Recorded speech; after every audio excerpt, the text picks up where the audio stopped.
We all know why we're here. So let me ask you a question then. Why the big secret? Truth seekers were really the true leaders.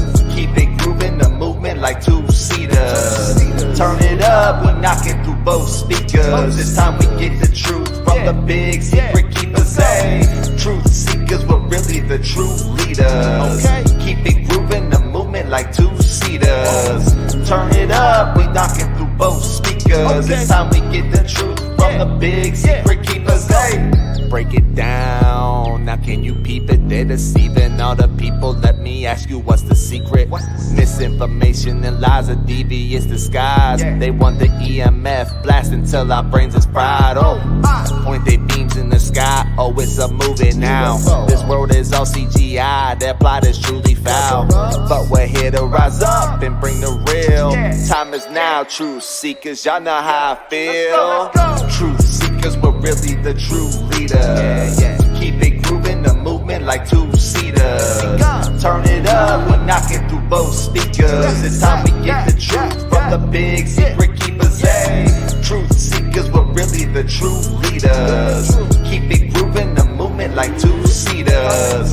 Turn it up, we knocking through both speakers. It's time we get the truth from the big secret keepers. Hey, why the big secret?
Good evening. It is Tuesday. I want to welcome you to Forbidden Knowledge TV. We're going to talk about something that when I was a kid was one of those mystical stories that, you know, being in the Bible that you thought about that was amazing. And that story is how all the animals in the world were able to fit into a boat. And it was all saved. Even now, that's how my little puppy lady was saved, because of the story of Noah. But now, as we are an adult, full-grown adults, we tend to think about the story, the impossibilities of all these stories, and all of the biblical implications when it comes down to it. And we're going to go over that tonight. So if you have always wondered about this story and some of the tie-ins, you're going to get some answers tonight. And if you're one of those kids and you still believe in the hypothetical that the world can fit into a boat and we was all saved, I'm sorry. We're going to have to really do something about that tonight for you. But anyway, it's just my opinion of how I feel about it. And so we're going to get into it.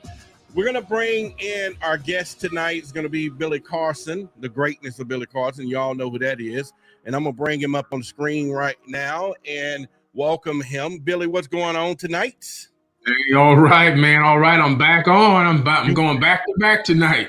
Yeah, you going back to back. And I know from our last show that the plan was this to be, you're going to go hard tonight.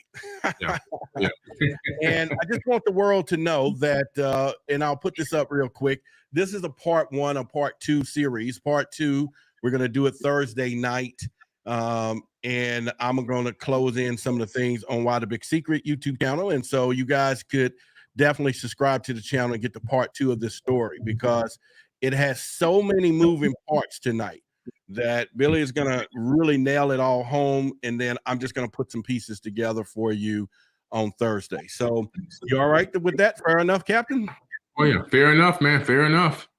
All right, so I just want them to know we'll bring you back up in a little bit, and I'm just going to kick things off and get us going, and can't wait for you to bring it home and kill some of those myths that we have. So I'll see you in a little bit. All right. All right, so with that being said, let's get ready to kick this off in formality. Truth Seekers, it is Tuesday night. As I said before, we're on Forbidden Knowledge TV, and I'm your host tonight on the Why the Big Secret show, Roderick Martin. Now, you could have been any other place tonight, but you chose to be right here, right now. And with that being said, I bid you good evening, good morning, good afternoon, wherever you may be in the 24 time zones that this show's aired. Now, I can always give you a little back-end story, and I'll do that because I'm located in that jumbo state, and this is where those UFOs come out to play. Now, everything in Texas run big, including myself, so I got a big promise for you, and that is to be the boldest, baffling, belligerent YouTube channel in the world, create captivating conversations that'll certainly cause controversy. So join me and Billy Carson tonight as we're going to cover those things. But in the meantime, we got a little house rules. First and foremost, put the children to bed because what we talk about is not PG, especially if they're still on the story of Noah. After that, if you haven't fixed dinner, you can put a quick recipe together, and a Texas recipe will probably be some butter, some biscuits. But since I'm on my new journey with Maria, get some walnuts and strawberries as a snack. That's going to be what you need to do. So we're going to handle it like that. But okay, I'm excited because this is a show we've been waiting to talk about. And so get ready, get your notes together, and I'm going to dive right into this story. So I'm ready. If you're ready, I'm hyped. I got a lot of energy. I've been working out. I've been walking, weights, all of that stuff. And I'm going to let it out to you as we're going to transform right in your face. And we're going to be doing that. And so let's shut this down and get right into the story either way. So I want to welcome you tonight right now if you are here. And like I said, we got a great story for you tonight. And we're going to be talking about the Noah's Ark, the implications of it in the Bible. And I'm not going to go back this way. We're going to jump right into some of the things. And so hopefully you are ready for where we're going to go with this.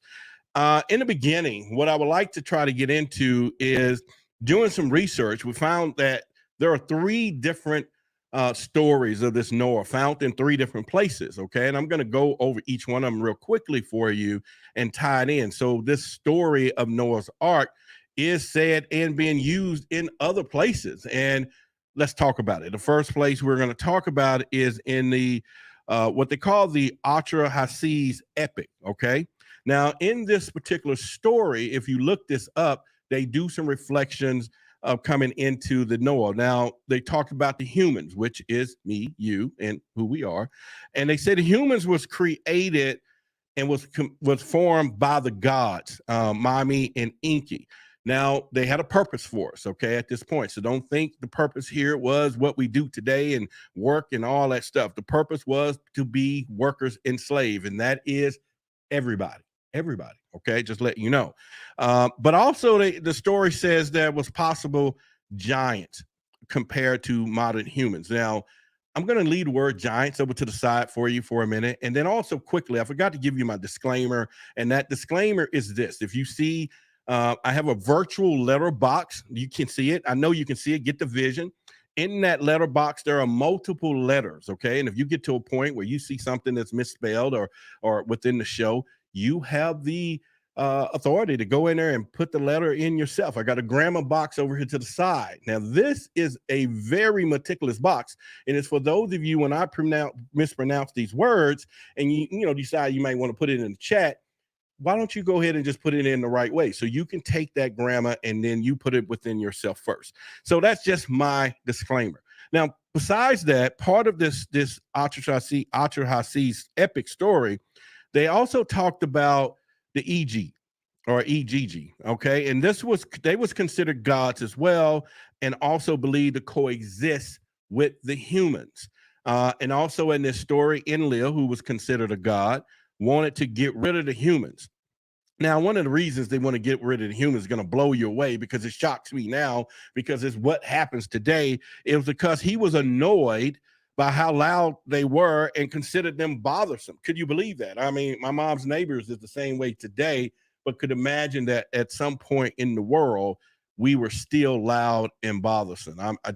And that could go back to some of the ancient race and stuff. Just leave that to the side. But he also said that through all of this, he sent pentantless, he sent the famine, disease, and then because all of that stuff didn't work, they decided to say, we're just going to create a flood and just wash them out, okay? But here's the deal, though. In this same story, during the famine, humans became cannibals, okay? Due to starvation. They were eating each other, right? I mean, literally. So I'm sure for me, I would probably have been really sought after. They was probably, if I was there during that time, throw me on the grill, probably. All right. But at this point, despite all of the starvation, they did not die, or of course, because we're still here, but the population began to decrease. And then after this, cannibalism. And so Enki had a brother, okay? As we all know in the story, was Enlil. Now, he helped to create the humans. Now, like I said, this is 3 different stories that I'm going to connect today that all talks about Noah, okay? And it gives you this whole, anyway, we'll get into that. But anyway, Enki's brother Enlil helped to create the humans, and he had his own set of people himself that he didn't want to destroy, including Atrahasis, which that translate into exceedingly wise. That's what that name meant. So obviously this was a special person to Enlil, right? And so he's like, no, look, we can't kill this person. And that's cool, all right? But Enki, he was like, okay, here's the deal. He sent messages. Now, okay, at this point, Enki was sending messages to Atrahasis, and this was about an insider's job. He was giving them inside messaging that the gods were discussing concerning the fate of humans. So obviously he was being, hey, this is what the deal is. Now, what the story had said was Atrahasis could see glimpses of the council of God discussions, and somehow he had these visions, or Enki would send him what they call audible forms of thoughts, right? And this was the way that he was communicating with him. So when you think about this story, you try to figure out who was Noah in that story, because obviously the message was sent to begin the process to building the ark. The second story, though, that ties into this will be the Epic of Gilgamesh, okay? And if you're not familiar with that story, but unlike the biblical account of Noah, this one came in with I think his name is Utnapishtim or something like that. Yeah, Utnapishtim. And he was less favored because this dude was very serious, okay? So obviously, it was to a point to where, and again, this is the second of 3 stories that I'm tying in. Now, this guy, Utnapishtim, he was an oppressor, okay? And he was like, he actually, the people themselves will cry out to the gods for relief from this dude. And so, of course, the gods being up there could hear all the prayers, and they're like, man, this dude is really bad. So basically in this story, obviously the flood. But anyway, the gods plan to flood the earth due to the wickednesses of wickedness. I'm sorry. That's that grammar box. You go ahead and hit that up, of humanity. Okay. So obviously at this point in this particular story, the Epic of Gilgamesh, we have this guy who is causing all these issues, and everybody's praying, you pray, and they're praying to get rid of this dude, and the gods hear him and say, okay, now we got the flood. So this is a second account of this. Now, also the same dude, Utnapishtim, will receive messages in his dream warning him of the flood, and that he needed to build an ark to save his family and a selection of animals. So once again, each one of these stories depict or pick somebody that supposed to be the Noah. And we'll get with Billy later to really bridge all of this together once he get here. Now, back to the point, Utnapishtim sends out of course, he builds the ark. He was obedient at this point. The ark ended up resting once the water started receding, and they end up resting on, I think, Mount Nazir or whatever. And what he did was he says, okay, I want to make sure we're going to look for dry land. So he supposedly sent out a dove, a swallow, and a raven, and to go out and check on dry land.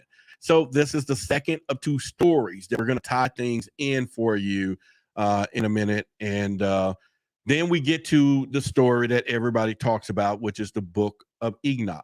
Now, what I'm going to talk about here in the Book of Enoch, I want you to make note that it is said that this part, the points that I'm about to make, was actually removed. Okay, so I'm just going to give you some stuff that that points it out. But the Book of Enoch was talking about the flood was intended to cleanse the earth of sins and wickedness, right? So it's still some correlation between the Epic of Gilgamesh and then, of course, the Book of Enoch. And where I'm going with this is, and where we're going to go, is to try to get down to the myth of all of these stories that you're hearing. They're all seem to have their Noah story. And then I'll share with you different countries and places that also have stories of Noah within their stories. They all do. But anyway, back to the point, the Book of Enoch, the sin, the fallen angels procreated with the women to create the Nephilims that sparked the flood. Now, once again, this is the second foreshadowing that I want to get to when we said something earlier about the giants. And then we want to definitely talk about the Nephilims, and we're going to get into that later on. So just kind of put that to the side, and we'll bring that into a little thought, just a little bit. Now, Noah, in this particular story of Book of Enoch, was chosen by the gods to build an ark and save his family from the flood. So once again, all the stories appear to be the same. And it kind of makes me wonder, and probably yourself too, how do we get these different types of stories and who actually altered them in all these different books and the biblical context and everything else? And once again, how did it make its way back to my dinner table as a kid that this guy or somebody built a boat and saved all the animals? And then my question was, why he just didn't leave one of the mosquitoes behind, right? Anyway, that's just me. But anyway, in the Book of Enoch, the angels provided Noah with food, supplies, and to sustain his family during the flood. And what it also said that the Nephilims were destroyed in this flood. So here we go. We got some issues there. And so, like I said, the story is not uncommon that this Noah story, which is probably one of the biggest stories in our history of time, right? Because it was very significant at this point. And who else talked about it? I mean, there are multiple versions of biblical floods out there, the stories told across the world, and as well as different religions. One in between is the Ojibwe way, something you can pronounce that. They have what they call their own flood story. And supposedly in their particular story, that the flood occurred during the era of the fourth sun. Okay. You got the Greeks, you got the Hindus, you got China, you got the Aborigines, the people, you have the Norse people, you have Buddhists, Aztec. Everybody had their own Noah's story. So at least at some point now we can tie in some particular story out of all of biblical portions. There was one that was common to mostly everyone. So not that we have, and I'm just making a kind of a tidbit over here, but not that we got the Jesus Christ story everywhere, and pretty much that's going to be doing that. So, but anyway, so one of the things that, the question was, what caused the flood? That's something that most people wanted to know. And doing some research and everything else. And of course, there was multiple stories that generally mentioned accounts of some of the flood was, of course, catalysm that occurred due to either three things. So let me go over that. Cataclysm. There you go. That's for you. Anyway, they talked about, was there a possible, a stable cyclic pole shift? Did something happen at that point that there was a pole shift that happened during this particular time? There was a violent magnetic pole reversal, some people say, that caused the flood. And now, of course, due to the stories that we read, was this event brought by an intelligent design. Now, we're going to get into one of the parts of this. And like I say, we're going to have Billy come in here in a little bit and really charge this thing up. And it'll be later in the show here. But here's the deal. This is the part that threw me when I was a kid, okay? And if you just here now, you just hopped in, I want to welcome you. We're talking about there you go, the truth about the Noah's Ark. Billy Carson is our special guest. He will be here, so make sure you stay here and tune in for that. And if you just joined us tonight, I'm Roderick Martin, and I want to welcome you for being here. This is, once again, for those of you who just joined us tonight, this is a part 2 series, okay? So part 2 will be Thursday night, 2 days from now, but it's going to be on the Why the Big Secret YouTube channel. I have my own channel as well. And so you're welcome to definitely go there. You'll see this particular header, subscribe to the channel, and you're going to get some exciting part of part 2 of what we're doing. Let's get into how big the ark is or was at this point. And this is the part that baffles me, you know, and it still does, because it gets to a point in life and that we want to sit here and think about some of the things that is said. And that is, according to Genesis chapter 6, verse 15, that the length of the ark was 300 cubits, which is about as width as a 50 cubits, and its height was 30 cubits. All right, let's put that in perspective today. We're talking 450 feet long, 75 feet wide, and 45 foot high. And when you think about, at a time when I was a kid, that this particular vessel was called into action, was built by Noah to save all the animals, and we're talking elephants and rhinoceroses, right? And all of those things, you begin to look yourself in the mirror and you have to say to yourself, that's the dumbest thing I've ever heard. Absolutely. Absolutely. You have to say that to yourself. And so let me give you some visuals real quick. That ark at this point, take a look, compare it to the Titanic, okay? The Titanic was 175 feet long. Noah's Ark was 45 feet. Well, we're talking about in height, I'm sorry. But the length of the Titanic was 882 feet, and the ark was 450 feet long. Now we're talking, this is in the Bible. The word is the word, and the word is the word, okay? So don't you knock what I'm saying. But we're talking about the width with 92 feet compared to 75 feet, and you're talking made of steel versus wood. And the Titanic was maxed out at 3,547 people, by the way.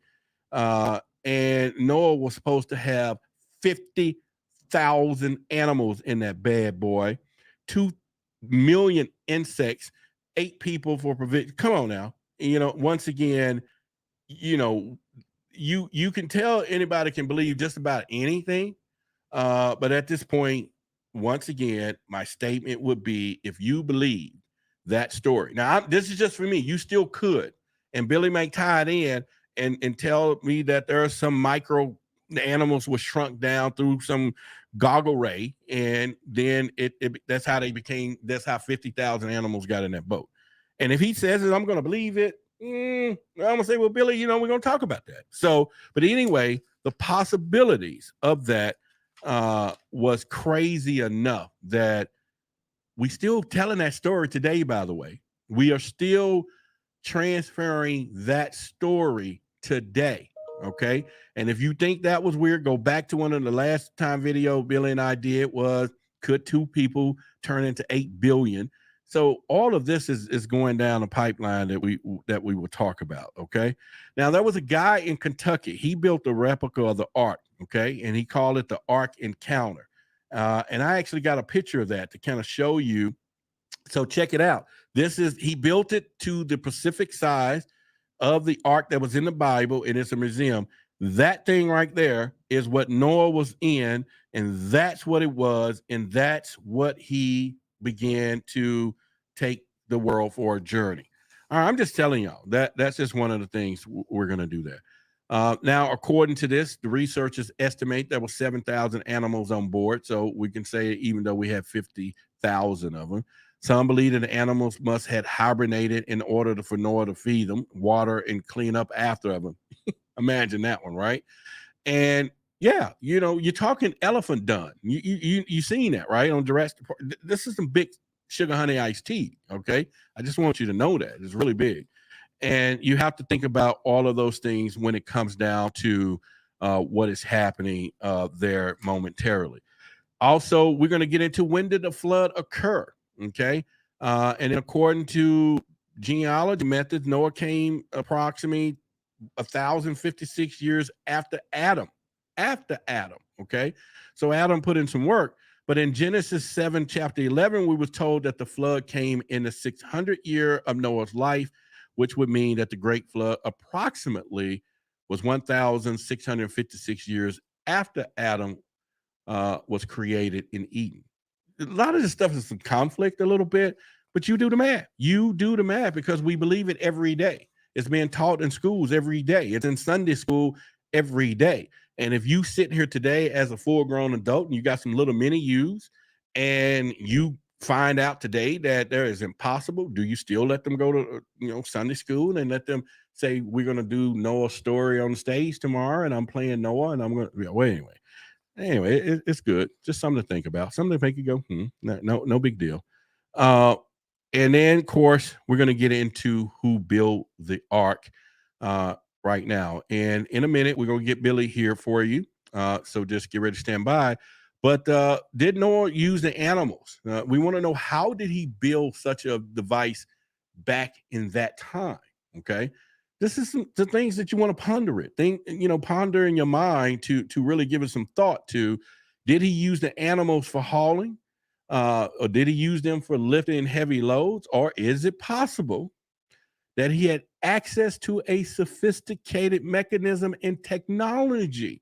You get where I'm going with this, right? Of course you do.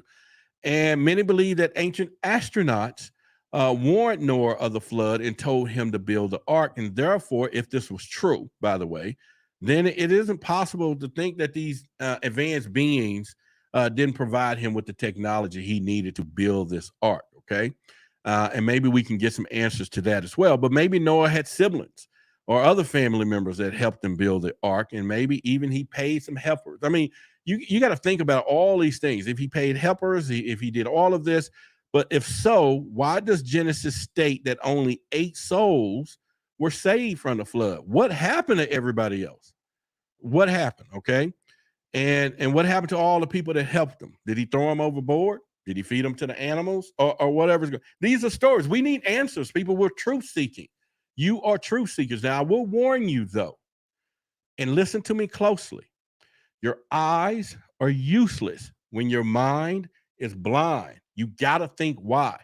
But in this particular case, he who seeks the truth, you're going to have to endure the consequences of what you're going to learn today. So I just want you to know, be careful what you ask for if you've been leaving all these things all your life. So did Noah use these people for labor, or did he leave them behind? Genesis chapter 6:5 does mention that people were cruel in those days during the flood. So they could have threw some folks off. And like I said, why didn't they leave one of the mosquitoes or a roach behind so we don't have all these roaches around?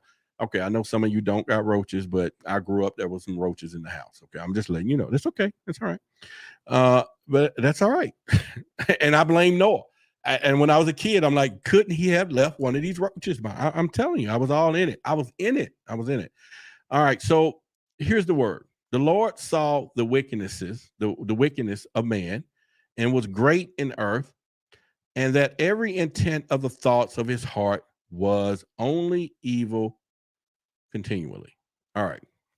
So with that being said, coming up next is going to be Billy Carson that's going to come in here. And I want you to know, but in the meantime, before we do that, I want to talk about the Conscious Awards, and hopefully that each and every one of you are coming to the Conscious Award. You have to support the vision of Forbidden Knowledge, and Liz and Billy and the rest of the crew that put this together to give people their flowers, to truly recognize what happens in this particular conscious community, okay? Because there are things that we talk about, stuff that we do. We're not going to hear it over there in the mainstream. So we do have our own community, and some people, like myself, a lot of people work really hard to achieve those things. So let me give you a little information about that, and then we'll have the greatness of Billy Carson with us shortly. Hey everybody, it's Billy Carson, also known as Forbidden Knowledge. I want to talk to you about a very special event coming up July 30th, 2023, the Forbidden Conscious Awards, the first annual event of its type. We're going to honor people who have been contributing to the conscious community for decades. People that you know and love that have helped you get to higher levels of thought and consciousness and awareness. And guess what? It's time to give them their flowers while they're still alive. It's going to be a live in-person event, but seats are going to sell out very fast. You want to make sure you're there in person for this amazing level event. It's going to be above the Oscars, above the Grammys. And guess what? You can help vote for the winners. Voting is available on forbiddenknowledge.com. And the categories are going to be social media influencer, podcast/radio host, TV host, actor, director, producer, entrepreneurs, health and wellness, philanthropists, authors, field researchers, archaeologists, space anomaly hunters, and of course, a Lifetime Achievement Award. And you want to be there in person because I'm going to be speaking. That's right, I'll be your keynote speaker that night at the Forbidden Conscious Awards. If you want to come to a mini conference, this is the place to be because I'm going to give you the knowledge that night as well as performances. We have celebrity guests performing. We'll have a halftime show where we're actually going to perform music for you. And don't forget about the pre-event mixer, where if you buy a box seat, you'll be in the VIP section, and you also have private access to a VIP mixer with celebrity guests. Shake hands, break bread, network, and then walk the red carpet with us and take amazing photos. It's going to be a night to remember. You don't want to forget this. And you help vote by going to forbiddenknowledge.com, go to the Conscious Awards link. You can text in a vote for who you want for any category, as well as if you're out of the country, you can use the web form ballot to still vote for anyone you think is worthy of being honored that night. Make sure you hurry up and get your tickets because they're selling out very fast. I want to see you there. Forbidden Conscious Awards 2023.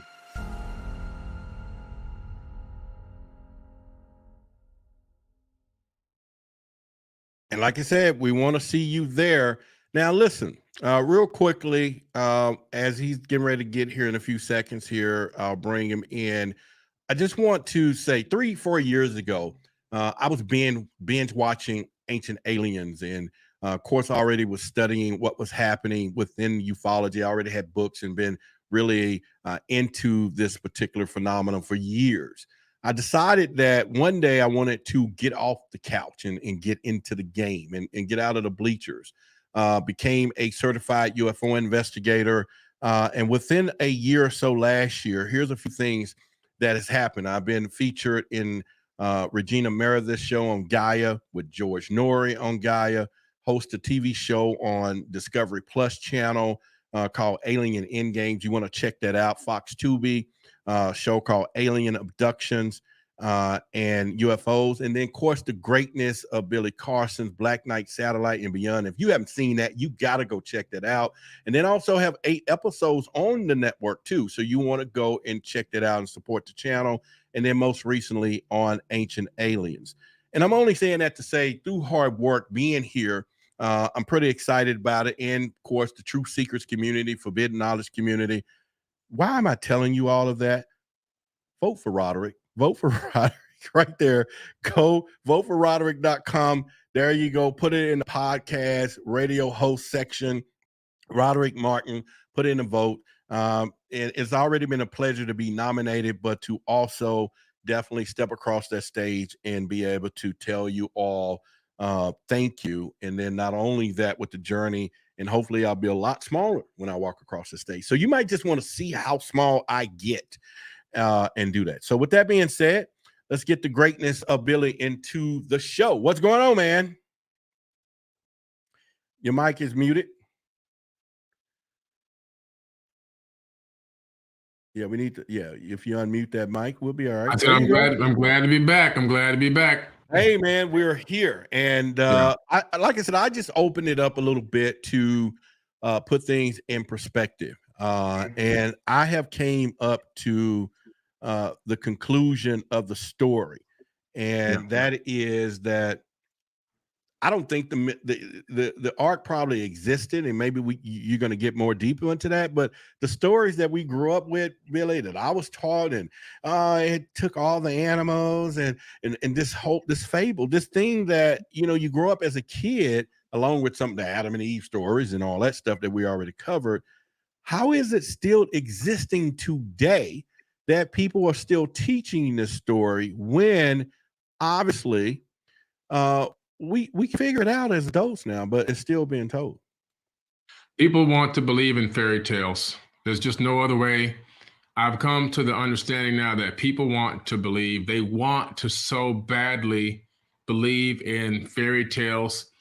A lot of people have succumbed to the life on this planet and believe that, this is hell that we're living in, and it's always the end of days, and there's got to be something better, because they haven't figured out how to bring heaven to earth.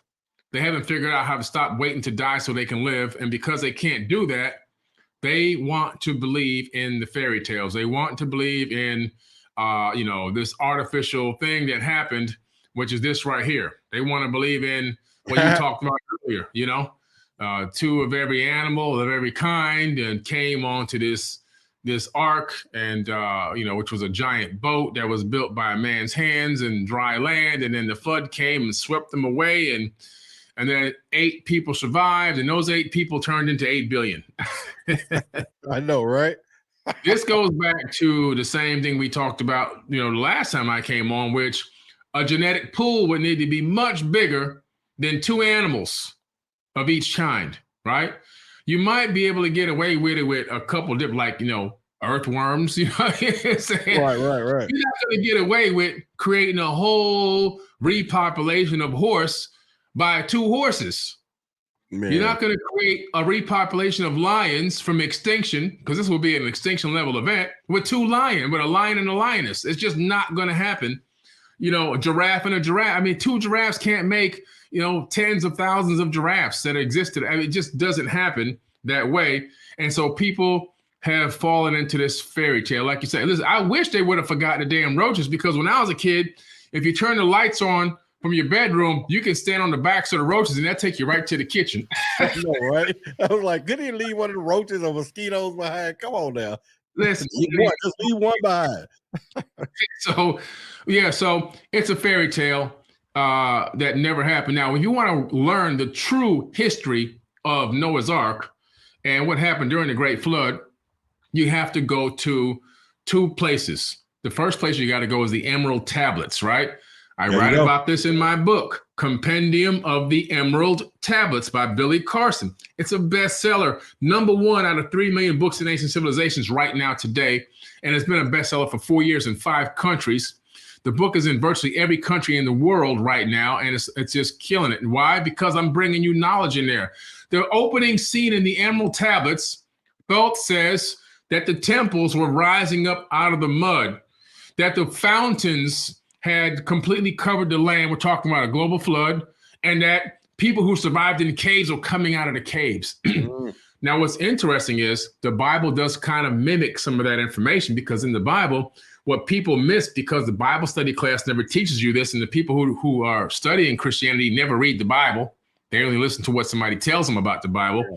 So they didn't read the part where it says that people survived in the caves, and that the kings had survived in the caves, and that Nephilim also survived. Not all the Nephilim were wiped out. Some of them survived this. And this is why you have the Nephilim giants, and you have all this population of people that survived after the flood situation happened. That's actually in the Bible, but nobody ever reads the Bible, so they would never actually know this. Look, they still sticking to the fairy tale story.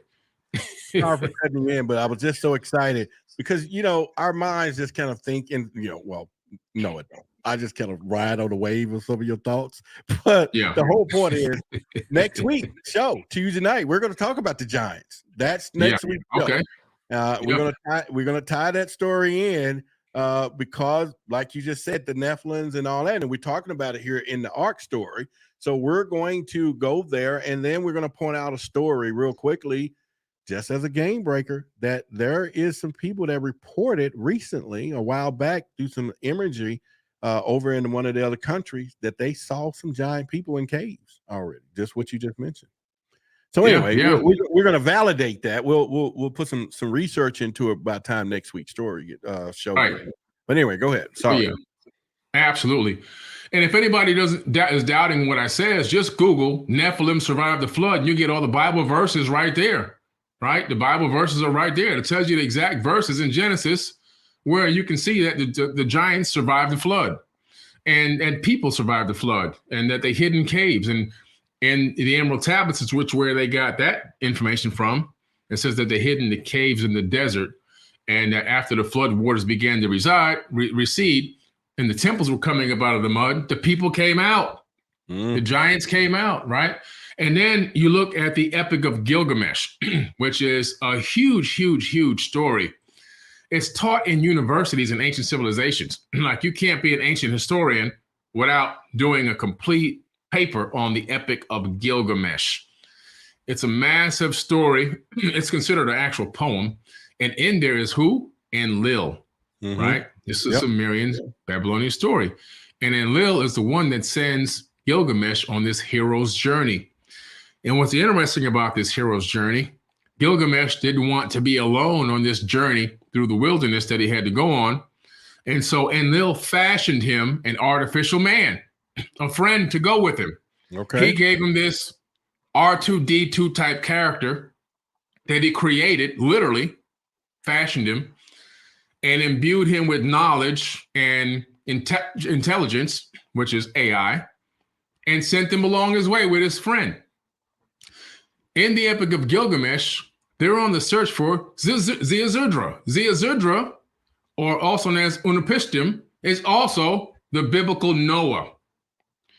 And this story about Noah and the flood was written in the Emerald Tablets 4,400 years before the Bible was even thought of being written. There you go. There you go. And it kind of makes me think when we was a kid. Remember the little doll, My Buddy? My buddy. Yeah. Anyway. You already know. And guess what? Guess what they discovered? They discovered something amazing. Let me show the people what they discovered in 2014. Bring it. They discovered these tablets. Guess what this is? The original tablets with the original instructions for Ziusudra to create an ark.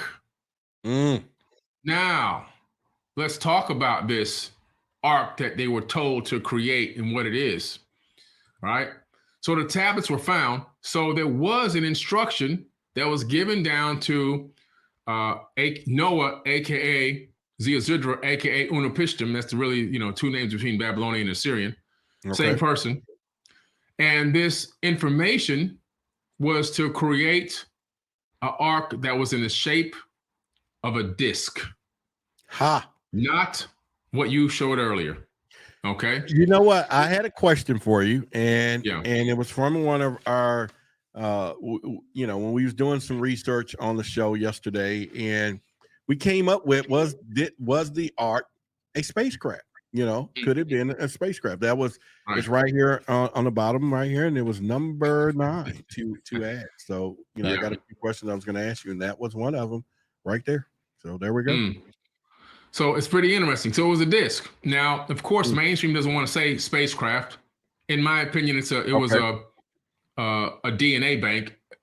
At the least, at the best, it could have been some type of a craft, or at least a DNA bank that also had the capability of surviving on top of water. But let's take a look at the illustration that they created based on this new development that is official now. It's made it into mainstream peer-reviewed archaeology that this object is the actual ark. Let me see if I have it here. So now they're reconstructing it. Really? Based on these tablets, they are reconstructing the original ark that has been plagiarized into the modern day Bible. And you can see clearly here, you can see the shape, the design. They're following the exact instructions on those tablets that I just showed you, which show that the ark was never built the way that it was talked about in the Bible. That's a fabrication, that the ark was built in a disc shape. And you can see the hypothesis here of the illustration where they're putting a giraffe, put a giraffe in this thing. Come Stop it. There's no giraffes going in this thing. Come on. And when you read the tablet, which anybody can read, okay? Let me bring this down again. Let me go back and bring this down. The tablet reads this, says this. It gives the instructions from Enki to his son, who was actually half human, half Anunnaki or Atlantean, right? Okay. Enki had made it with a human, and that human gave birth to Ziusudra, or like I said, aka Unapishtim. This person was not normal. If you read the Bible, you'll read about the birth of Noah. And while everyone around was completely dark and black, Noah came out. Albino, don't forget. Was he? Bright skin. He came up with bright skin, and he came up with light eyes, which was pretty crazy. He looked nothing like the people around him. And Enki claimed him as his son. Now, here's what's that's in Sumerian. And so here's what's interesting. He gives them these instructions, and he tells them to collect the animals that he has cultured, that he has utilized to aggregate the land and everything else from his local area. Wow. He didn't tell him to get two of every kind from all around the planet to put inside this ark and somehow sedate them so they can sleep for come on. He just gathered up stuff that he had around his local surroundings, you know what I'm saying? And he put whatever he could in the ark.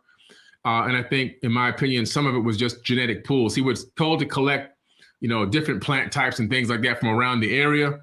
And most likely, through genetics, we have this now. I mean, people who do farming now, they're master geneticists. They know how to blend genetics of different plants, bring plants back. They can take a stem of a tree or a plant, and they can regrow an entire plant or a tree from that. So they became master geneticists. We're talking about the same type of understanding here. Not that this guy had 2 cockroaches and 2 fleas, and 2 moles and worms coming in of each kind and all this crazy foolishness. We're talking about the fact that he was just collecting what he had, livestock and so forth that he had locally close by and right around his area to put into this disc-shaped object, which you can see they were rebuilding there. And let's take a look at what the historians have to say at the British Library. For you, before you pull that up. Yeah. So is it safe to say that 2 things, that Noah could have been what we call albino, and then of course Yes. he was a Nephilim? Was he a giant? He wasn't a giant, but he was definitely albino. He was an albino. He was an albino. His eyes were light. His eyebrows were light. His hair was light. His skin was light. It was like a person that was an albino. When you look into some of the accounts of some of the Anunnaki, some were dark, some were like albino, right? They were like mute of colors. That's the term. That's the description. Some were white with red hair. Some looked more Asian. That what we learned, the more I study these Anunnaki people, they had every single race that we have on Earth, which makes sense. Makes sense. Because when you read the Emerald Tablets, you discover something interesting. Thoth, also known as Nagazita, aka Tahuti, he had many names. He came to the land of Kemet in the beginning of the Emerald Tablets with a crew. The crew he brought with him was mixed race people. When they got done rebuilding Kemet after the flood, he sent those people, he said, spread out around the world and duplicate what we did here. When they got to different regions of the planet and duplicated rebuilding civilizations, they put a genetic marker on the people they ruled over, which is why we look like them.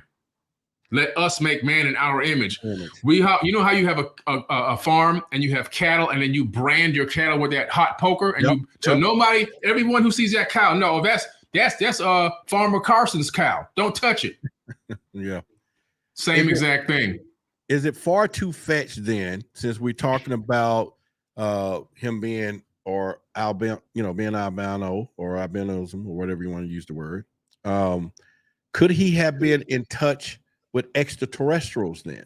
Yeah, well, I believe so. I believe that he was in touch with ET. In other words, these Anunnaki people, these advanced beings, according to the tablets, not according to Billy Carson, according to these tablets, they weren't from Earth. According to the Sumerians, they weren't from Earth. Not according to Billy Carson, not according to me because I want to believe in aliens. I'm talking about, I'm going on what these tablets say. If you understood how hard it was to write in cuneiform on wet clay with a stylus, which is basically a stick with a tip on the end, and how many hours it takes to write thousands of lines, people weren't just sitting around going, I just want to make a space age story about some aliens coming over here. Let me spend my next 3 months, carving into this stone with this stylus so I can tell the story about aliens that came to Earth. Didn't happen. Okay. These people were scribes, and they were writing down stories that were spoken out, and they were writing it down. And they were writing what they saw, what they knew, what existed, and what happened. Life was too hard to be wasting time writing sci-fi stories back then. Yeah, you had to worry about what you're going to eat for the day, if you were going to survive an attack from an animal.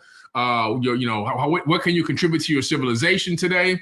You know what I'm saying? Everything was done. Work was done by hand. Most of the work was done by hand. There was very little machinery. So you're talking about, even as advanced as they were, they still were busting their butts and tail every single day, having to provide for the community and do work their fair share. Nobody had time to sit around and write sci-fi movies 4,000 years ago.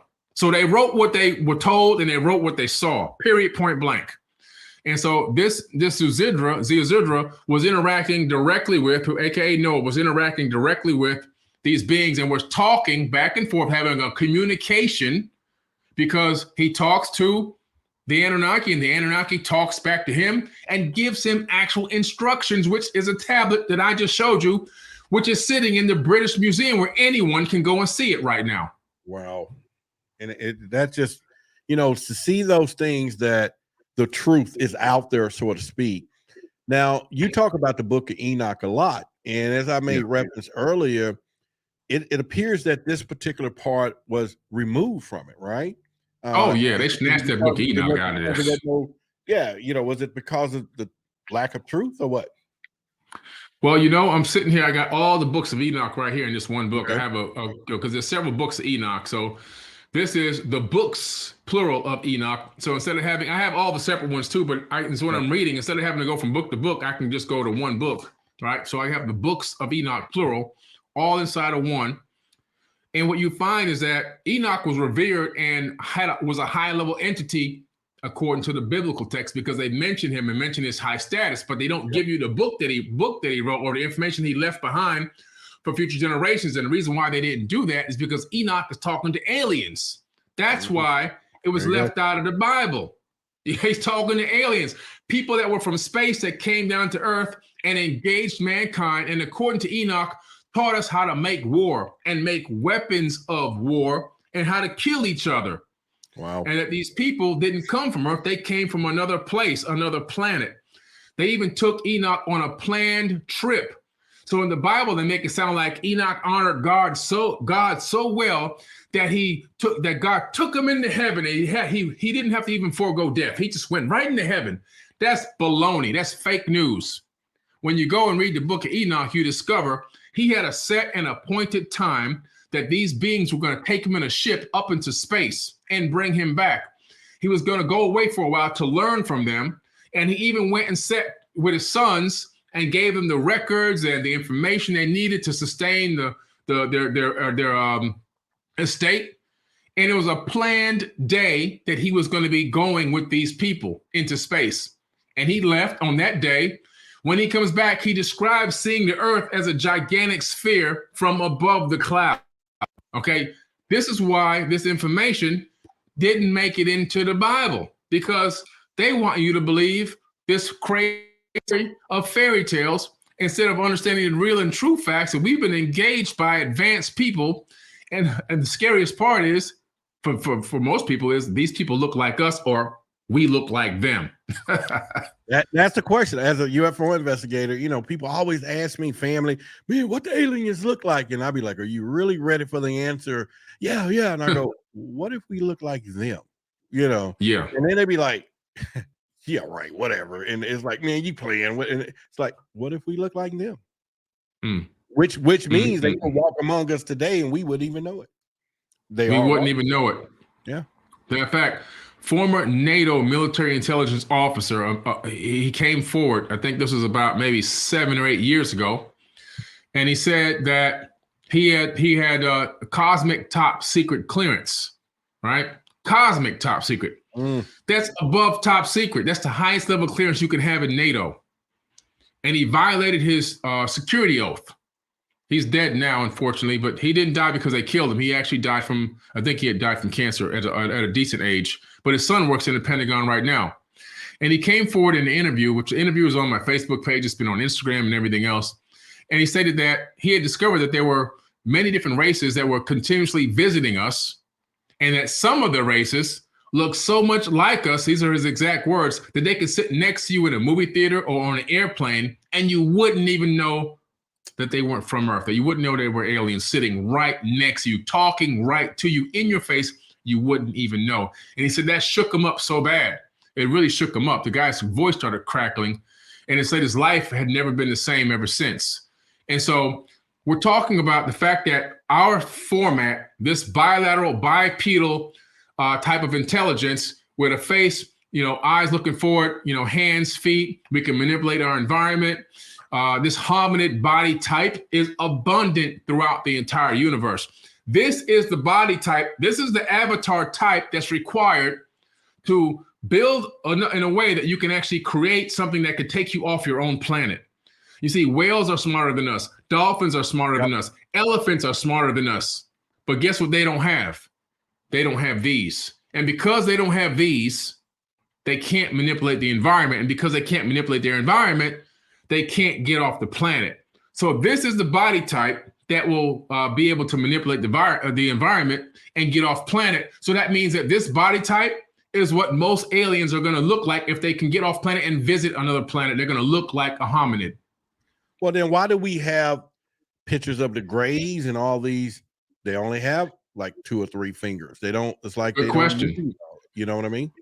When you research into the Greys, you discover that the Greys may not even be, they have a hominid body type still because you have a head, 2 arms, 2 legs. It's still a bilateral bipedal organism, but that the Greys are probably more likely a synthetic type of a being with an advanced level of AI that's allowed them to become completely sentient and conscious, and that their creators have long since died off and gone. And what the Greys do with all these abductions is they're trying to find a way to blend their body, their cybernetic biological bodies with real biological life forms, or in order to create a hybrid that can obtain a certain level of immortality through death. In other words, when they die, they're just dead. They don't have the capability of ascending or transcending dimensions. So by combining or creating hybrids, a hybrid race, by combining with human beings, which is a lot of these abduction cases, they're always taking genetic material, they could be creating a hybrid that now has a spiritual consciousness that can transcend dimensions through death, that can come back and reincarnate as a physical being in the 3rd dimension or ascend to higher dimensions. Wow. And we plan next week after next week's show, just giving people the schedule. We're going to be talking about the prison planet theory. What do you think about that? We don't have to get into it now and get up, a detour, but that's going to be the week after show. We're going to go real deep into that, especially into reincarnation and being the soul net and all those ideas. But anyway, yeah, you're just touching on things that is already in the making. So yeah, that's great. Yeah. Oh yeah. Yeah, I was going to read to you a little bit about this Babylonian tablet, this Noah's Ark tablet. Let's do it. School is so this tablet. Yeah, this is the official story of the tablet. The Babylonian tablet shows how Noah's Ark could have been constructed. The British Museum expert says 3,700-year-old instructions describe how to build a round boat, but he does not believe the Ark even existed. Noah's Ark was never built, still less crash landed on Mount Ararat. So he's saying not only was it not built, but it didn't crash. They've been trying to rebuild it based on these instructions, according to them. Now, they don't think it was built because it's too hard. But again, we couldn't build a pyramid, so who knows?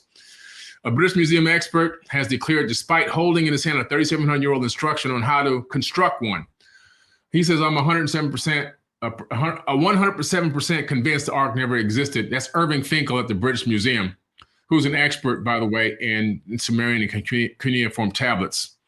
But what's interesting is the ark was a huge circular coracle, 3,600 square meters in dimension, or 2/3 the size of a football field, made like a giant rope basket, strengthened with a version of craft which the Babylonians knew very well. Finkel pointing out in daily use up to the late 20th century to transport people and animals across rivers, they made these types of circular structures. So this obviously was a structure they were used to creating, but on a smaller scale.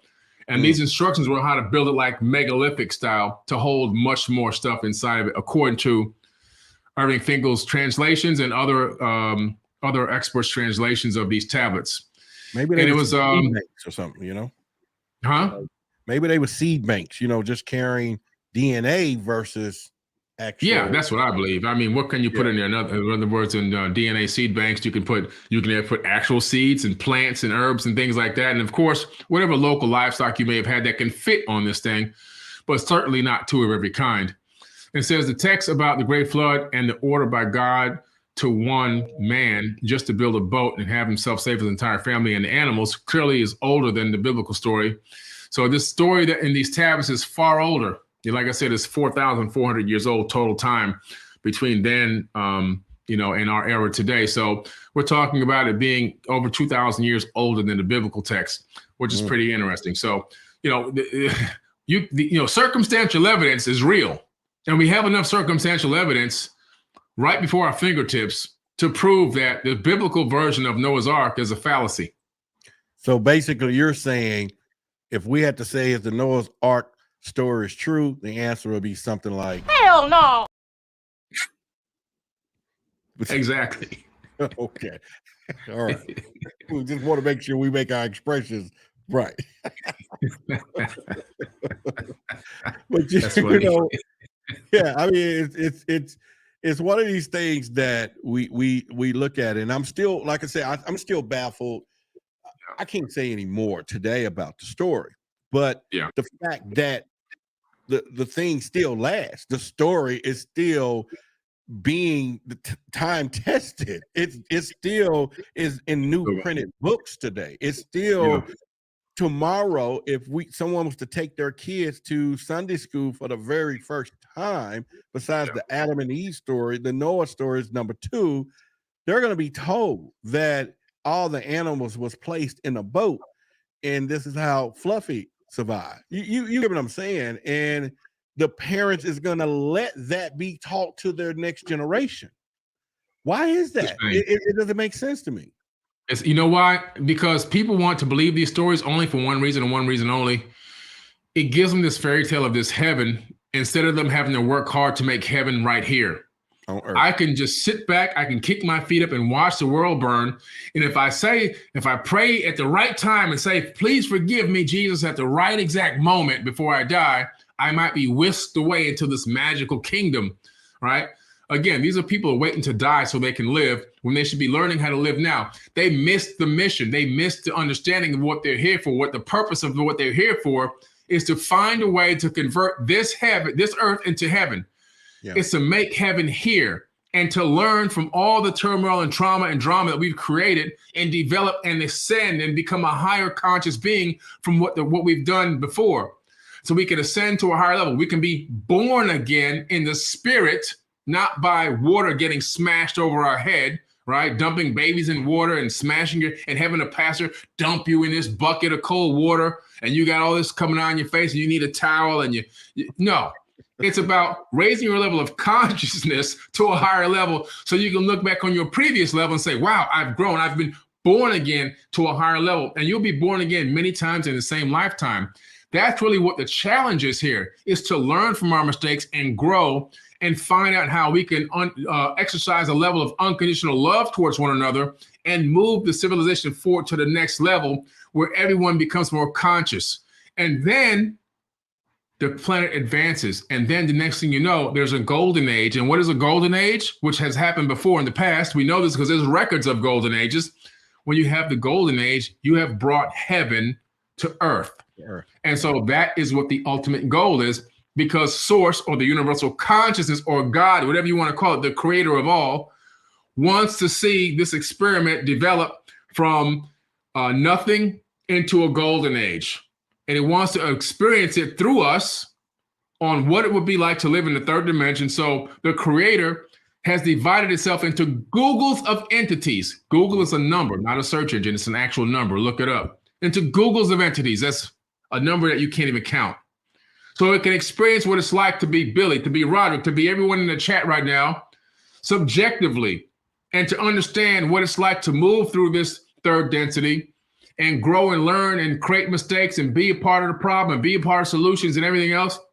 It wants to collect information and data and send it back to itself at the higher dimensions. And that's what's going on here. And so many people have said, you know what? I could just be in this thing and I can just pray and beg for forgiveness, and I can screw up again and pray and beg for forgiveness. It's this vicious cycle that they've been taught where they don't have to stand up and be responsible for their own actions. Yep. The devil made me do it. Now all I gotta do is say, hey, please forgive me. And the next thing you know, I can go to heaven again. I'm clean again. And then tomorrow they go out and they drink, and the guy comes home and he hits his wife over the head. And then, he goes to church and drops some money in the plate. And then the devil made me do the devil to possess my body. And now I just got to say, Jesus, forgive me one more time. And I'm good and I'm clean again. I'm ready to go to heaven. You see how stupid that sounds? It's ridiculous. And everybody out here with these religions is just running around, not taking responsibility for their own actions and sending everything externally. Nothing is looking inside. Everything is looking outside and playing victim and putting it all on the outside. And you have this vicious cycle where the world is burning and they're sitting back waiting for this magical rapture to happen and suck them up into this magical heaven that doesn't even exist. The heaven is here. Hell is here. Heaven and hell is inside of your temple. These are your temples. This is the temple. It's right here. It's a state of mind. Heaven and hell is a state of mind. Then stop looking externally for everything. Everything is already inside of you. And if they read the Bible properly, they would have learned that's what it was telling them. But they didn't read that properly. You would think about it, because most people deal with that every day, even in everyday life, from marketing. It's all over TV that it's embedded, because the first thing you see is it's not your fault. That is what I'm saying? That is the line of lines to get you to buy something, to get you to buy a product, whatever. It's not your fault that you couldn't do this because you don't have that, right? And so it's like they put it in. You alluded to something. I just want to take a quick detour a little bit, Billy, but you talked about reincarnation. Now we're studying, like I say, for our next show, the week after, we're going to talk about the prison planet, everything else. But in some of the research, it's about how our souls are trying to escape, but we're getting our memories wiped. We're getting all of those things. So how would a person that lived past lives begin to tap back into those things? Because absolutely that'd be the wisdom that we all would want, right? Because I should have learned not to eat all those donuts from my past life, right? But obviously I didn't get the message. So, or my future self didn't come back and say, hey, you need to leave that alone. But the whole point I'm getting at is, but we do hear stories, and I do apply that to stories. When you see some young kid, some young prodigy playing a piano at 3 years old, he have to have remembered it from a past life, period. So is there a way for people to tap into that? Yeah. So you're talking about something that's really amazing. And I meditate on this topic that you brought up all the time, because, man, it's so deep to understand that spiritual energy, energy in general, it can never be destroyed. It can only be transformed, right? Second law of thermodynamics. You learn this in science. And so energy is consistently recycling. So when we talk about could souls and energy be coming back and coming back, well, all atoms that were created in the beginning of the first part of this explosion of existence into this universe, every single atom that was there are the same atoms that are here right now. There's no new matter that exists. It's just consistently transforming and molding and melding into different forms of energy. But it's the same exact energy that was here from the beginning of time. My avatar body and your avatar body were parts of stars, were parts of rocks, parts of plants, parts of different beings on different planets. I mean, the combinations are limitless. But then the soul energy that inhabits this avatar, the ghost in the shell, is also a form of energy that exists, because the entire universe is imbued with divine energy. And that energy is given the ability to animate life, to go into something and make it alive. Otherwise, it would just be a grouping of molecules and cells put together that have the shape and form of something, but doesn't have any animation. Like if you watch the movie Avatar, those things don't come alive, right? The ones from Earth, until the military soldiers from Earth jump into those bodies through a consciousness link and animate them. Otherwise, you just lay in the tank floating around, right? They have no capability of animating themselves. Even though they appear to be alive, they're not living. And so we have this situation here where energy and souls and spirits have come back and reincarnated, not only on this planet, but on other planets, other places. But when they come back, you don't know how old somebody truly is. A person that's 80 years old, they could be a newborn baby spiritually. This could be their first time here.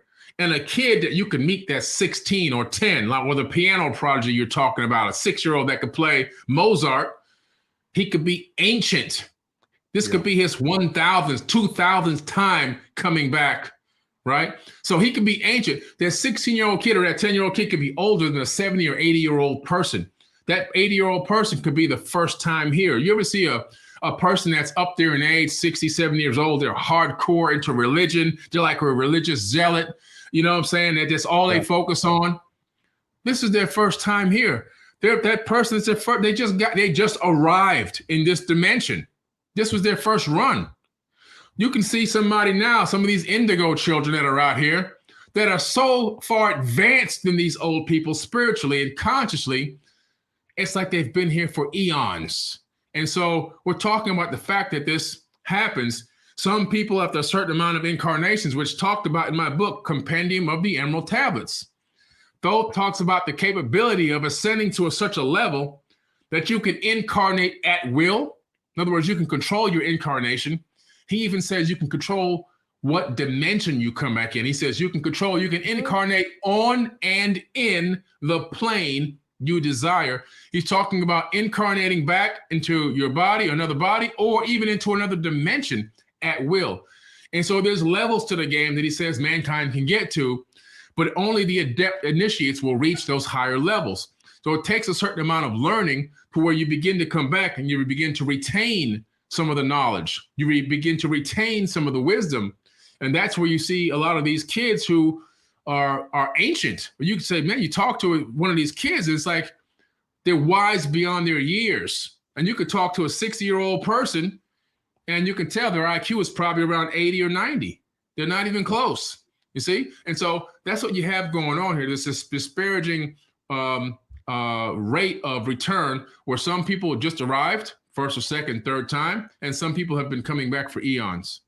Yeah, you hear the old stories back in the day. Your grandmother or somebody will say, that's an old soul. You know, it's like they knew that. And something profound for me about 6 months ago, I had and I'll just share this real quickly. I had a reading. Somebody was doing a psychic reading and she just started smiling. And I was like, what's up? And she's like, I can't believe it. And she was like, you're an old soul. And she was like, you're almost done here, or you're done. I'm like, wait a minute, what are you talking about, right? But I get it after further studying and what's happening at some point of us being here, coming back, and all of those things. And like I said, we're studying that to do a show on the souls that supposedly, the theory of Prison Planet, that they're trapped here, and that what Earth is, and we'll get into that on not this week but next week. But yeah, and so we'll get back to this arc thing. And one of the questions that I had was that if this the case of what's happening with this arc, at this point now, since we do have them building the round one, and then we do have them depicting the old style. And when I look at the format of humans and all of us, I used to be baffled with that when I say, okay, the fish, the dogs, the cats, all these animals got the same format, the eyes, nose. So somebody was tinkering with this thing. And then, like you said, was that, okay, now we have these hands was able for us to now grab and make things. How do we explain, and I know we can all pad, but now that we hear, since we think about genetics and all that, how do we explain that particular animal out there that everybody don't really pay attention to, that duck-billed platypus? You know that one? And this thing is half duck, half beaver. It's a mammal. It lay eggs.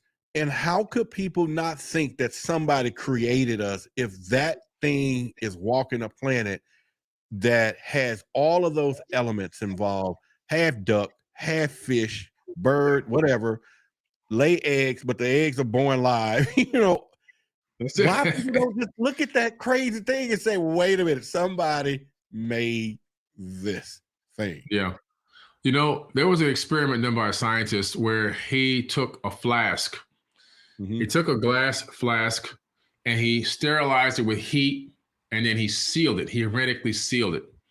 Once it was hermetically sealed, now, based on basic classical science, classical physics, that thing should be sterile, right? There's nothing inside of this jar. He let it sit on the shelf for a few weeks. He comes back. He says, let me open this up and look at it under an electron microscope. What does he see inside this jar? Microscopic, fully formed life forms on the microscopic level, not single cell amoebas or, bacteria or a virus. He sees fully formed objects inside this glass on a microscopic level. So what does that mean? It means that life is emanating into the third dimension 24 hours a day, 7 days a week, nonstop, fully formed. In other words, I and you and everyone else who's watching this is not a result of an amoeba turning into a fish and then walking up on land and then turning into a monkey and then walking out of a tree and turning into a human being. Yeah. Didn't happen. Didn't happen. Evolution. That's not real. Yeah. That's fake news. What happened was the creator of all, as the Anunnaki call it in the Sumerian tablets, is a programmer. We know this through the work of Professor James Gates Jr.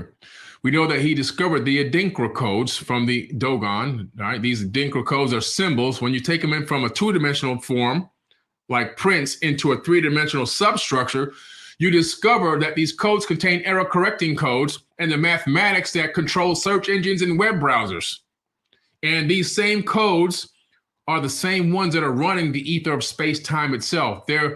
We're in an operating system. This whole entire universe is a program code. Inside is a fractal holographic matrix. The software are these Adinkra codes. This is mainstream science, peer-reviewed. It's not even like a hypothesis anymore. We know this for a fact. We're living inside of a programmed matrix, literally. And so it's incredible to understand, there's a creation that's being emanated here that's coming through the flower of life symbol. That flower of life is at every Planck unit of space-time that exists throughout the entire universe. And where the circles intersect and cross, it creates a tetrahedron. Right at the centerpiece is what they call the vesica piscis. And through that is the womb of creation, where everything emanates into the third dimension. So we're living in a perpetual motion of creation within this universe that recycles itself and regenerates new life on a consistent basis. And we'll never know how many life forms truly exist. We'll never know the number because they're coming in nonstop and recycling as new things nonstop in real time, every single moment of every single day.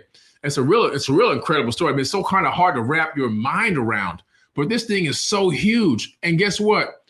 It don't make me feel small because we're all a part of it. We're a part of this massive thing that really is so incredible. It's just really an incredible program. The programmer, the master programmer, or programmers, I believe there's more than one, have done created an incredible creation. And we are now ourselves are trying to duplicate what the creator has done, because why?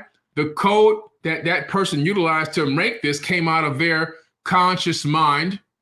That's why the universe is a conscious mind. And we ourselves have now created games like No Man's Sky. No Man's Sky fits on one disk, and it has 80 quadrillion planets and unlimited life forms on each planet, and the game never ends. Creation is happening perpetually through fractal holography. They use the Mandelbrot set of fractal creation, like Pixar did, to create on the fly, and the game never ends. They created an entire universe on one DVD. So tell me, what happens when they add AI to that software program, that game? The guy who created The Sims, he's adding AI to The Sims. They're going to be conscious. They're going to be asking things like, who am I? Where do we come from? Who is our God? Who created us? When was the Big Bang? Well, when we turned the game console on, that was your Big Bang. That's the spark that created your universe. They're going to be and then they're going to begin to create their own programs inside of The Sims, simulating what they're living, what they're doing. They'll create conscious games eventually inside of their own conscious game. And so there's many layers to reality. We're not in the base reality. We're not even close to base reality. We're so far away from base reality, it's incalculable how far away we are. We're just one of Google's of universes that exist in a multiverse of creations in this fractal holographic multiverse of multidimensionality. It's incredible.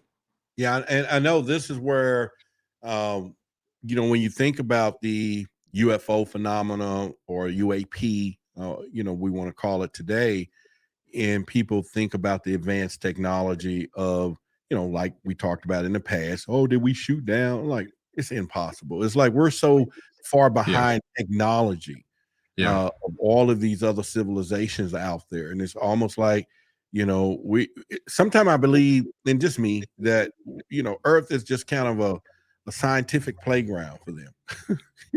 Like that's what it is. Plant some stuff there, plant some life forms here. Let's see what we got. Let's build some stuff. Drop this off.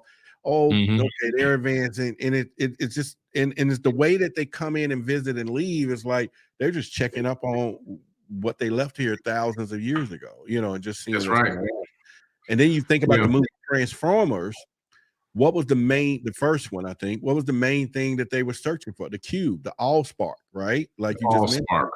Yeah, and that was and so these things are not just dropping out of thin air, these ideas in these movies and stuff, but obviously we're getting somebody giving us the information. And so, it's one of those things. And I'm sure there's people today, Billy, is probably blown away from the information and all of these things. And like I said, I'm going to cover a few other things next week. And we're, not next week, but Thursday, I'm sorry. And that'll be on my particular channel, because we have other shows here, but just let everybody know part 2 of what we're talking about Thursday night on Why the Big Secret channel. So make sure y'all go there and subscribe to the channel and pretty much doing that. And maybe we'll, meditate hard enough and get Billy to show up over there and stuff. We'll do some kumbaya and some, like whatever it takes, and just pretty much. But anything else we need to cover before we get out of here? I mean, you've been here.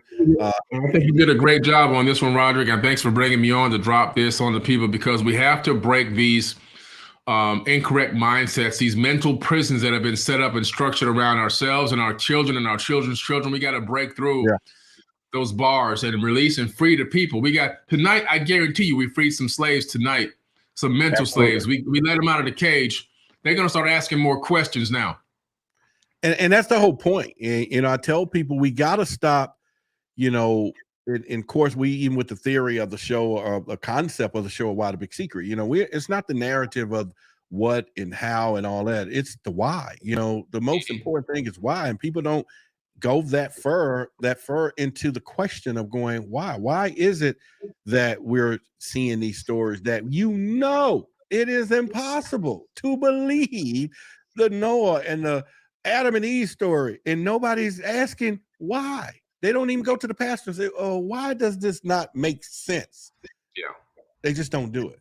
And they're told, don't question God, don't question the Lord, don't do that. You'll be cast into the lake of fire, all eternity. That's why. By the way, give your money to the church today. So that, whatever. And we're not here to, and as a disclaimer for everyone, we're not here to tell you what to think and how to think. We're just going to give you the options.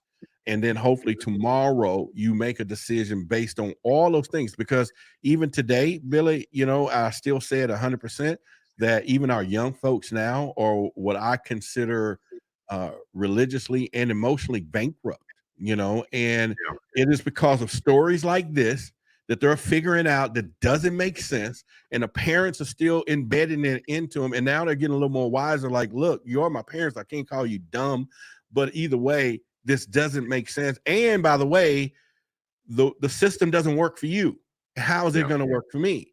Because I watched you pray for 10, 18 years. I'm here and we still ain't got it, you know? And so I think all those things are for things for people to really consider. And again, but once again, I appreciate you being here tonight, and it's just been a wonderful time, and we'll see you soon. And I will get some updates on my weight loss progress with your sister. It's working. It's working. Oh yeah, absolutely, man. You look good, man. Yeah, more to come. Yeah. More to come. All right, looking forward to it. All right, appreciate you. I'm gonna get ready to close them out, and talk to you soon, brother. All right. So, oh, there we go. All right, so y'all have it. The greatness of Billy Carson there, and like I said, we're gonna do a part 2 of this. Go to the Why the Big Secret YouTube channel. Make sure you sign up for that, subscribe, and we're going to do a part 2 of this story, because there's a lot more that we're going to be covering when it gets down to this. So I definitely want you to hop in there, check it out, but subscribe to the Why the Big Secret YouTube channel so that you can get that. Next week's show, we're going to get into the giants in the Bible, because in the Noah story, we just covered a bunch of Nephilims and all of these little stories that tells us at this point there were some giants, and we're going to debunk or go into those particular stories as well. So you don't want to miss that at all. And as you heard earlier, you know, make sure you go to voteforroderick.com. If you find value in what we're doing, make sure you like the video. There's 1,600 people in here right now. And if you have not taken the time to go ahead and thumbs up the video, because it does help the algorithm here on the channel. We want you to definitely be doing that as well. And also, like I said, we got some great stuff coming up. Real quickly, let me show you. This is Project Black, okay? Project Black stands for the Black League of Alien Contact Knowledge. That particular image that you see was created, and I want you to notice some distinctive things about what you see here with him. He's not gray, and he's definitely brown, and he has his third eye. We're going to be going deep into our community, the African American and indigenous community, because it's time to start the conversation. You're going to see a lot of stuff with Project Black where we're going to tie into the conversation of our history, what is going on with the and just our origins as extraterrestrials, or possibly ancient astronauts, right? So I want you to make sure that you definitely go to Why the Big Secret, YouTube channel. You're gonna Roderick Martin, Why the Big Secret, look it up. But you're gonna hear a lot. Billy's gonna be taking part in some of the things that we're gonna be doing with Project Black. If you are watching me now, and you live in Dallas, I've already said it, we're going to be doing a meet and greet in a few months, not a few months, a couple of weeks. The weather's now. Go to my email address, contact@whythebigsecret.com. Don't just type, hey, I want to come, and don't put a number or nothing for us to reach you. It does not work that way. I would love to have a contact if you want to. If you want to volunteer and help with Project Black, and you don't have to be Black, you can be any race. It's just what we felt, or I felt after so much research, that there was a disproportionate of stories, trust and representation in our community when it comes down for the UFOs. I am a certified UFO investigator with MUFON, and I felt that, hey, it's time for us to start the conversation in our community, which is taboo at some cases. But I'm going to go into that charge in a little more deeper presence to where we're going to go deep with it. And so therefore, the branding and everything was done from that. And so hopefully you will support what's going to be happening. The website will be up soon. But if you want information and you want to be part of our internal side of things, you could be a scientist, you could be a therapist, because there's a lot of people in the communities need help with talking about these stories, because we're going to bring this stuff out. We're going to get people to begin to talk about it, share it. And I've met full grown men that cry. I met people that have told their significant others some of the greatest things, but never about UFO encounters, aliens, contact, all of this other side that the religious side of our lives don't allow us to go there. And we're going to change all of that with Project Black, acronym, the Black League of Alien Contact Knowledge. And this is the official seal. And so hopefully it does encourage any of you to decide to take part in what we're doing and everything else. And with that being said, we will close this out and say that it's been a plum pleasing pleasure as well as a privilege serving you tonight. I'm Roderick Martin, your host on Tuesday night show, Why the Big Secret, where you're here. You just heard from the greatness of Billy Carson, who was there with us, and he really went hard. Just remember, this is a part 2. If you're watching it, it will be Thursday on Why the Big Secret. You don't want to miss the second half of that. He may do a surprise cameo, I'm not saying, but if he does, you don't want to miss the other parts that we're going to get into, and I could share those with you, but we're going to get this show out. But anyway, love everyone. Love your family and everything else. And I've always said it, if you are a hater and you want to hate me and you don't know me, I'm just going to let you know I still can love you and not ever meeting you. And love is what I'm transferring back to you so that you know this is what we do. Tomorrow's show is going to be the mental strategist. You definitely want to watch that. You got Courtney is going to be on tomorrow. Definitely check her show out, and on Forbidden Knowledge, I think it's at 7:00. Then after that, you will get Nikki and Nina, and Billy's going to be on that show as well. And so we have a whole lineup for you that can help you and entertain you, is what I call it. Infotainment is what we do, what I do, so to speak. And that's one of the things that we like to do. So with that being said, I'm going to get us out of here. And once again, don't forget, like I said, vote for Roderick. Go to the thing right there for the Conscious Awards. Vote for Roderick. I love to have you vote. So that's a bunch of talking. And so peace out.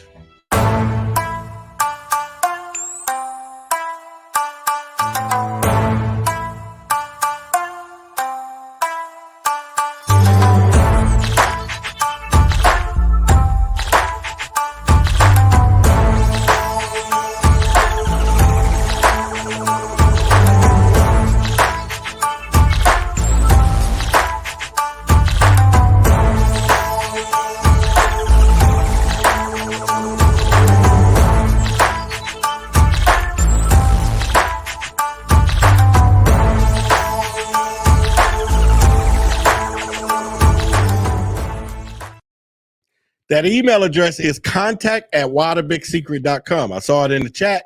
I know you missed it. Contact@whythebigsecret.com for the Dallas stuff. Make sure you put your contact number in there because, again, it doesn't work. I just saw it. I know. I just saw it, so I came back to do it. And I'm going to start this close out once again as a double. So anyway, love you all, and we'll close out again.